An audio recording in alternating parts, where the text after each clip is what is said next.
चूक मत करो, मत करो। वो धन्य है मां जो लक्ष्मण जी की मां की तरह वचन कहती है कि तुम्हारा अयोध्या में कोई काम नहीं, यदि राम वनवास जाते हैं तो तुम्हारा जहां राम वहीं अयोध्या, तुम साथ जाओ बेटा।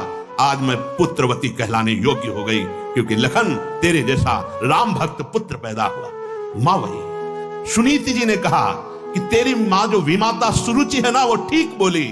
महाराज तो मुझे दासी भी स्वीकार करने में लज्जा करते हैं, यद्यपि वो तुम्हारे पिता हैं और वो हमारे पति हैं, लेकिन ठीक उन्होंने झिड़क दिया, जाओ भगवान नारायण को रिझा और ऐसा पद प्राप्त करके तुम्हारे बाप बाबा को भी नहीं प्राप्त है। वही माता के वचन ध्रुव जी के हृदय में हिम्मत पैदा किए, अटल पदवी पे बैठे हैं। मां प्रथम गुरु। धिक्कार उस मां के उपदेश को जो सतमार्ग से नीचे गिरा दे, वही मां जो सतमार्ग में ऊपर चढ़ा दे, भगवान की प्राप्ति करा दे, वही मां। मदाल शाह ने अपने पुत्रों को ब्रह्म ज्ञान का उपदेश करके जीवन मुक्त बनाया। राजा से कहा अपने पति से कि इस गर्भ में जो भी आएगा उसे जीवन मुक्त बनाऊंगी, कभी माया में नहीं फंसने दूंगी। हाथ जोड़ के कहा, एक पुत्र, मेरी राजगद्दी के लिए एक पुत्र। अब जो संतान होने वाली, इस पर मेरा अधिकार।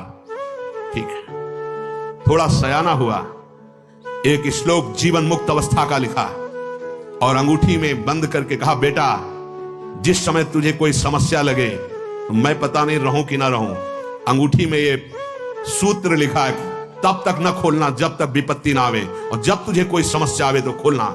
जो ही उस मां का ये संकल्प, भारी मानसिक विपत्ति उपस्थित हुई। क्या ये राज्य सत्य है?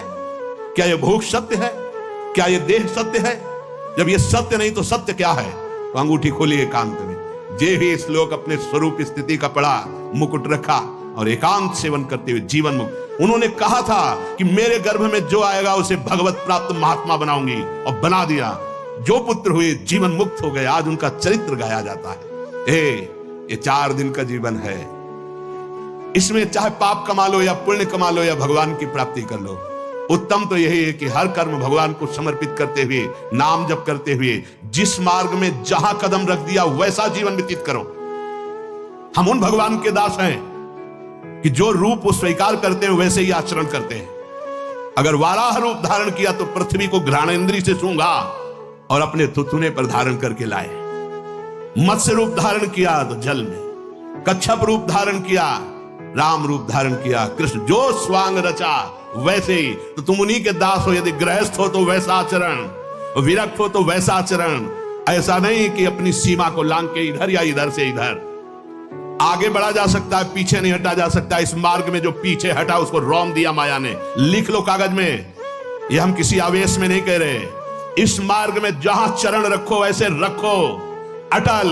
प्राण निकल जाए, आगे बढ़ ना पाऊं, लेकिन पीछे नहीं हटूंगा। निकल गए और अरे आगे तो बहुत आंच है, पीछे हट गए तो फिर इतना पीछे हट जाओगे कि कभी जीवन में आगे बढ़ ही नहीं पाओगे। और जन्म जन्मांतर में ये किस युग में अवसर आएगा अपने को पता नहीं। इसलिए भगवद आश्रित तो होश ठिकाना रख करके सेवा सुमिरन सावधान। काल की चाल बड़ी विकराल है। जीवन जीने के लिए भगवान का भरोसा अत्यंत आवश्यक है। कहीं ऐसा ना हो कि जीवन धन को भूल करके फिर माया में आसक्त हो जाओ। नहीं, ऐसे ऐसे तांडव होने वाले हैं जिनको तुम देख के सह नहीं पाओगे। ये माया का तांडव है, देख लेना आगे चलकर, आभास होता है। ये माया के ऐसे तांडव होने वाले हैं जिसमें पिस जाओगे, बचना मुश्किल हो जाएगा। जन्म जन्मांतरों से पिसते चले आए हैं। अगर अब 1 मिनट भी हम राधा बोल रहे तो हमारा कोई कुछ नहीं बिगाड़ सकता। समुझ जाए शरण ते डरतना काल डर। क्या समझते हो तुम अविनाशी शरीर को लेकर के? अरे प्रकृति इतनी बलवान होती चली जा रही है और इतना अधर्म बढ़ता चला जा रहा है कि जब ये अपने केस फटकार कर नाचना शुरू करेगी ना, तो इसके बहुत बड़े बड़े दांत हैं, पिस जाओगे। यही पंचभूत जो हम अहम माने हुए है कि मैं शरीर, यही तुम्हें नष्ट करेंगे। अग्नि, जल, पृथ्वी, वायु, आकाश, इन्हीं से तुम्हारा विनाश प्रारंभ हो जाएगा। इन्हीं पंचभूतों से तुमने पाप किए हैं, इन्हीं से तुम्हें दंड मिलेगा। कभी भूकंप, कभी जल अपनी मर्यादा को छोड़ देगा, कभी ऐसी आग का तांडव होगा, भस्म हो जाओगे। कभी ऐसा आकाश से उल्कापात, ऐसे वर्षण होंगे जिससे तुम्हारा नाश प्रारंभ हो जाएगा। कभी वायु अपना स्वरूप तूफान रखेगी, ये तुम्हें नष्ट है। बहुत भयावह जीवन है यदि सच्चिदानंद भगवान का आश्रय नहीं है। ते उबरे तिहु कालमो जे राखे रघुवीर। भयानक परिस्थितियों में भी उसका बाल बांका नहीं होता, जिसका रक्षक गोविंद है, भगवान है। इसलिए हरिशरणम, भगवदाश्रित होकर नाम जप करो। जहां तुम्हारी कमी है, जिसकी भी, ये किसी एक के लिए नहीं है, सार्वभौम है, वहीं पिटाई होगी। जहां तुम कमजोर हो, और एक दिन तुम बलवान बनकर माया पर विजय प्राप्त कर लोगे। ये जो आप अपने परिवार में आसक्त हो रहे हैं और अन्य को दूसरा मान रहे हैं, अपने परिवार में राग कर रहे हैं, दूसरों से द्वेष कर रहे हैं, अपने शरीर को प्राण प्रिय समझकर दूसरे शरीरों को पीड़ा पहुंचा रहे हैं, ये तुम्हारी दुर्गति का कारण बनेगा। विश्वास कीजिए, हम अनंत जन्मों से इसी राग में, आसक्ति में, ममता में फंसकर अपने प्राण प्यारे प्रभु से बहुत विलग हो गए हैं। श्रीपाद कह रहे हैं, ये मन का हरण करने वाली माया की चाल है कि हम इस माया रचित शरीर में और शरीर संबंधों में ऐसी आसक्ति कर ली कि ऐसा लगता है यही जीवन का परम लाभ है। सच्ची मानिए, बड़ा भ्रम, शास्त्र ज्ञान है, पर दूसरों को उपदेश देने के लिए, अपने को बंधन मुक्त करने के लिए नहीं, और बंधन पुष्ट करने के लिए। इतना धन हो जाए, इतनी हमारी मान प्रतिष्ठा हो जाए, ऐसा ऐसा ये बंधन ही है। ये स्वाभाविक हो जाएगा। तुम्हें संकल्प इसका नहीं करना, तुम्हें इसकी चाह नहीं करनी। जो स्वाभाविक नहीं होगा उसकी चाह करो। भजन, भगवत प्राप्ति, ये तो अपने आप हो जाएगा। जब आप माधव के चरणारविंद का आश्रय लेंगे तो माया मां भगवती स्वयं आपको पुत्रवत सेवा करेंगी, पुत्रवत पालन करेंगे आपका। बिल्कुल सिद्धांत को समझ लीजिए। हरि से आसक्ति करोगे, ममता करोगे तो माया बहुत दुलार करेगी, और मायापति बनना चाहोगे तो उल्लू बना देगी। जब लक्ष्मी जी अपने स्वयं वाहन में आती हैं तो उनका वाहन है उल्लू, और जब हरि के साथ आती है तो गरुड़ में बैठ के आती है। गरुड़ महाज्ञानी गुण राशि, ऐश्वर्य भी होगा और ज्ञान वैराग्य भक्ति भी होगी। और अगर हरि विमुख हुए, लक्ष्मी जी आएंगी भी तो उल्लू। उल्लू का मतलब है अंधकार प्रिय होता है। वो प्रकाश अच्छा नहीं लगता उसे, ज्ञान अच्छा नहीं लगता उसे, माया में अंधकार में भटकना अच्छा लगता है। पैसे के बल से बेविचार करना, मांस खाना, जुआ खेलना, मनमानी गंदे आचरण करना, ये उल्लू बना दिया, पूरा जीवन नष्ट कर दिया। का अपेक्षा तुम्हें क्या मिलेगा? बहुत जन्म हो गए यही करते। श्रीपाद कह रहे हैं, पत्ते स्वात्मन जीवने सुभगे कावा कलत्रे रति। अपने जीवन को तुमने ऐसा खिलौना बना दिया कि काम के क्रीड़ा मृग बन गए। तुम्हें लग रहा मैं जी नहीं सकता हूं इसके सिवा, लेकिन काल तुम्हारी इस बात को स्वीकार नहीं करेगा। तुम्हारे जीवन को एक सेकंड में सबसे अलग कर देगा। तो अपने जीवन में ये जो सौभाग्यमान बैठे हो कि हमारे पास बहुत धन है, सुंदर युवती है, बहुत प्रकार की भोग सामग्रियां हैं, तो कह रहे हैं ये आसक्ति तुम्हारी दुर्गति कर देगी। तुम यहां बंधने नहीं आए हो, यहां तुम मुक्त होने आए हो। मानव देह भगवत प्राप्ति के लिए है। अगर तुम्हारी आसक्ति इन सब शरीरों में, घरों में, धन में, पदों में है, तो आप विचार कर लो, इसी शरीर की आसक्ति से अनंत जन्म तुमने बर्बाद कर दिए हैं। क्या है आज तुम्हारे पास? बहुत बार जन्म लिए हो, क्या है तुम्हारे पास? ना पूर्व की पढ़ी हुई विद्या है, ना पूर्व का कमाया हुआ धन है, ना पूर्व का कोई परिचय है। खाली हाथ ऐसे ही हो, और पाप और पुण्य जो जमा है वही तुम्हें दुख और सुख के थपेड़े दे रहे हैं। ये जन्म तो सुधार कर लो। ये जन्म बलपूर्वक इन ग्रंथियों का छेदन करने के लिए मिला है, जो ममता और आसक्ति की ग्रंथियां हैं।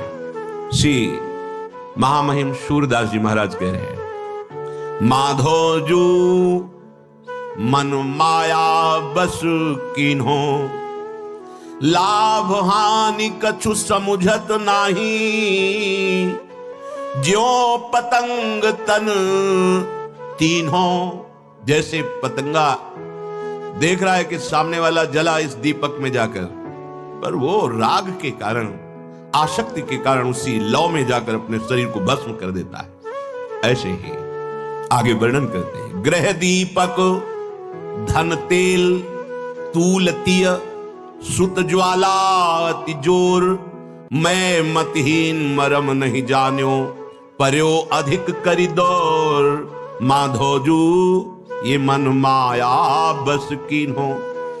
लाभ हानि कुछ सोचता नहीं, पतंगा जैसे दीपक में जाकर के जल करके तड़पता है और मर जाता है, ऐसे ही अपने एक दीपक में फंस गए। क्या कह रहे? पतंगे के समान एक दीपक में जल रहे हैं।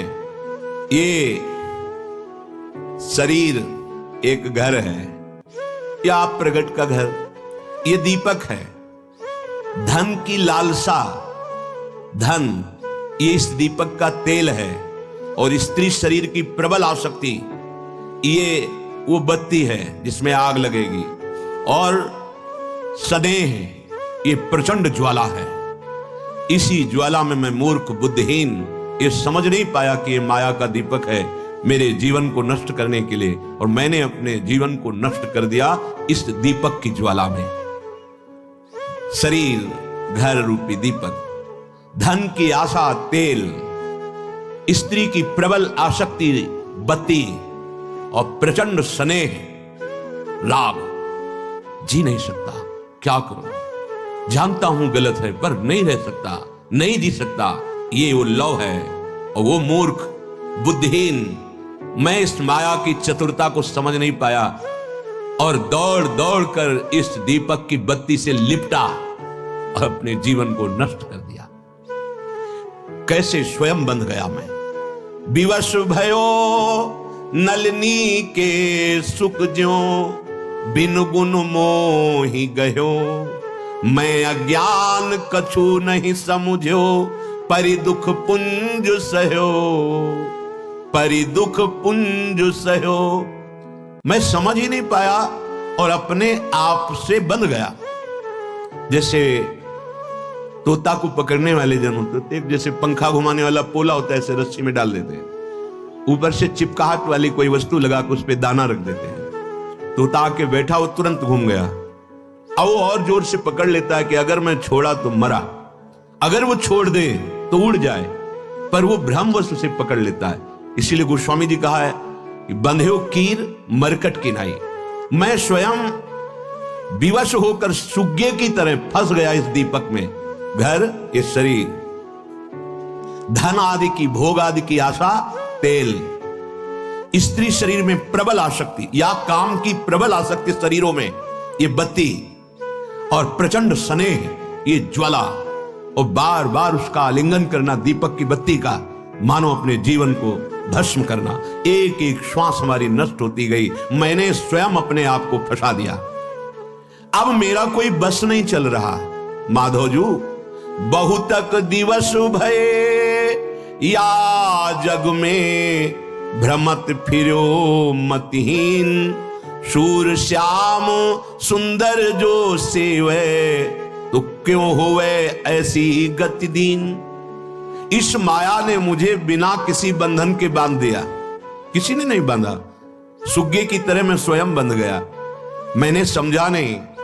मेरी यौवन अवस्था, मेरा बल, मेरी जीवनी शक्ति सब नष्ट हो गई। अब असमर्थ हो चुका हूं, केवल कष्ट ही कष्ट रह गया है। अब इस संसार में डूबते हुए को केवल श्याम सुंदर ही सहारा है। अगर श्याम सुंदर का नाम जपा होता तो मेरी ये दुर्दशा ही नहीं होती। मेरी ये जो दुर्दशा हुई, ये भगवत विमुख होने के कारण हुई। श्रीपाद कह रहे हैं, का अपेक्षा, तुम क्या समझते हो? तुम धन से सुखी हो जाओगे, भोग से सुखी हो जाओगे, इस आसक्ति ममता से सुखी हो जाओगे? नहीं। क्या भगवान की प्रचंड माया है, क्या प्रचंड माया है। जीव को कैसे बांध लिया। लाख समझाओ ममता रत सन ज्ञान कहानी नहीं, अति लोभी सन विरति बखानी नहीं, कामी सम जिम हरि कथा, बोले ऊसर बीज बे फल जाता। कोई फर्क नहीं पड़ेगा, चाहे एकांतिक का उत्तर ले लो और चाहे सामाजिक उत्तर ले लो, वो मन वही फंसा है। बहुत विचित्र। अगर वही आसक्ति गोविंद के चरणों में हो जाए, परम पद मिल जाए, सच्ची बात, ये सब छूट जाएगा और ये आसक्ति हमारी नवीन दुर्गति कर देगी। श्याम सुंदर की नाम या सेवा में रति ना होने के कारण हमारी दुर्गति हो गई। इसलिए असली बात समझ लीजिए, हरि बिनु मीत नहीं को तेरे। अभी समझ में आ रहा है कि हमारे बहुत दोस्त हैं, हमें बहुत प्यार करने वाले हैं, हमारे पास वैभव, क्या जरूरत हरि की है। नहीं नहीं, ये केवल तुम्हारी श्वासों के समय को नष्ट किया जा रहा है। आखिरी में तुम्हारे पास कुछ नहीं होगा, बस तुम्हारे द्वारा किए हुए सत और असत कर्म जाएंगे।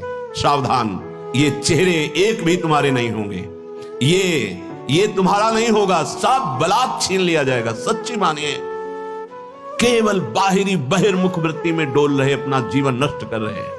इसका सुधार, उसका सुधार, उसका सुधार, ये होना चाहिए, वो होना चाहिए, और यहां कूड़ा करकट जमा है। हमारा अध्यात्म कहता अपने को सुधार करो, अंतःकरण का सुधार करो। समाज अपने आप सुधर जाएगी, एक एक सुधरना शुरू करो, सब सुधर जाएंगे। हमारा प्रयास क्या रहता है, समाज सुधर जाए, हम चाहे गड्ढे में हो, ऐसा कभी नहीं हो सकता। जगत का कल्याण वही कर सकता है जिसका अक्षरशः अपने जीवन में सदाचरण है। अगर वो स्वयं भगवदानंद को प्राप्त नहीं तो भगवदानंद की चर्चा केवल होगी, प्रभाव नहीं पड़ेगा। समाज का सुधार तब होता है जब पहले यहां सुधार हो जाए, हमारा हृदय सुधर जाए। हम भोगी विषयी और सबको त्यागी बनाना चाहे, कैसे हो सकता है? हमारा चिंतन विषयों का और सबको भगवदानंद में डुबोना चाहे, मजाक की बात कर रहा है। स्वयं भगवदानंद में डूबा हुआ जब बोलेगा तो हृदय की ग्रंथ खोलेगा, अन्यथा नहीं। ये माया प्रवचनों से मुक्त करने वाली नहीं, चाहे प्रवचन कर लो या सुन लो। जब तक हरि को अपना जीवन धन मान करके नाम जप नहीं करोगे, सदाचरण नहीं करोगे, ये माया बख्शने वाली नहीं। ये किसी व्यक्ति वस्तु का नाम माया नहीं, वृत्ति तक में अंदर घुसी हुई है। गो गोचर जहां लगु मनु जाई, गो गोचर जहां तक तुम्हारी दृष्टि जा रही, इंद्रियां जहां तक जा रही, तुम्हारा मन जहां तक जा रहा, सब माया।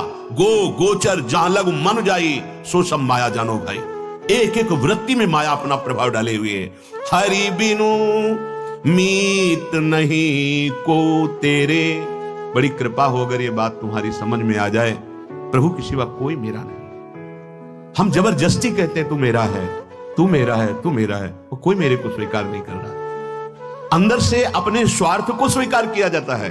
हम जबरदस्ती माने हुए हैं कि मेरा मेरा, और हरि कह रहे ममैवांशो, उनकी तरफ मैं पीठ किए हुए हूं, उनसे विमुख हूं। अगर उनसे कह दूं कि तू मेरा, तो जन्म जन्म की बिगड़ी बन जाए। भगवान कह रहे हैं सर्वधर्मान परित्यज्य माम एकम। कितना अमृतमय वचन है। एकमात्र मेरी शरण ले लो, मेरी भावना करो, सब में मेरी भावना, अभी जीवन मुक्त हो जाओगे।